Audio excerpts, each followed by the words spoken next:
From Upper Michigan Source, this is your Sports on Demand for Tuesday, July 2nd. I'm Mike Ludlum.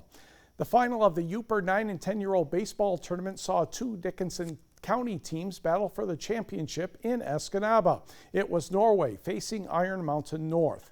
Pick this up in the fifth inning for Norway. That's Remy Buchanan with the base hit to center field. That's going to score a run. Norway leads 10-4, and Remy says, "Oh, you want a low five?" Oh, coach says, "Yes, I want a low five. Be faster next time." Thank you. Next, Caleb Lapine rips one to center field.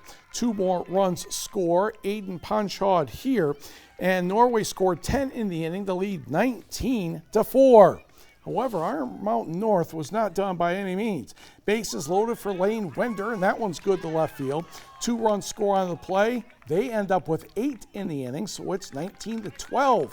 And there are promises of making the game go a little bit longer, but the fly ball will be caught by the outfielder, and then they think he's going to be the future mayor of Norway because he certainly gets a big celebration for it. Norway wins the championship 19-12, and after the game you get to pose for a picture.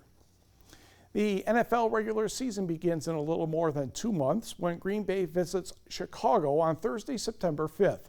This is the 100th season of the NFL, so the oldest rivalry gets top billing in Week 1. NFL Network studio analyst Steve Mariucci was channeling his inner Frank Caliendo when we caught up with him Sunday at the Beacon House Golf event in Marquette. He isn't quite picking an NFC North winner just yet. The Lions are lucky to have a guy named Matthew Stafford, and they're going to be very competitive.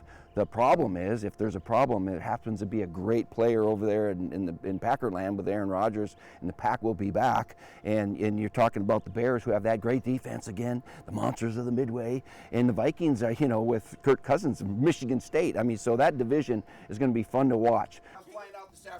And we'll hear more from Mariucci on Wednesday's TV6 Early News. One former Michigan Tech hockey player and one former NMU hockey player have signed contracts to stay with the same organizations they were playing at last season. Former Husky Jujhar Khaira inked a 2-year contract with the Edmonton Oilers. He was drafted by Edmonton in 2012. The Oilers have a new president of hockey operations and general manager in Ken Holland and head coach Dave Tippett. Khaira scored 3 goals and had 15 helpers in 60 games last season, but according to the Oilers website, Holland says the 6'4", 212-pounder can return to the 11 goals and 21 assists Khaira had in the 2017-18 campaign. Meanwhile, former NMU hockey player Dominic Shine has signed a 1-year contract with the Grand Rapids Griffins of the AHL. Shine played 72 games last season, 6 goals and 5 assists, and he had a goal and an assist in the Calder Cup playoffs. The Detroit native has 30 points in 138 regular season games. A former Northern Michigan University women's basketball player from the mid-1990s has died. Carrie Kanishevsky LaFond was a backup center on the Wildcat teams from 1993 through 1995. She earned a pair of all-academic honors from the Great Lakes Intercollegiate Athletic Conference. LaFond was a graduate of Roscommon High School and was living in Freeland, Michigan. Carrie Kanishevsky LaFond died yesterday after a battle with brain cancer at the age of 46.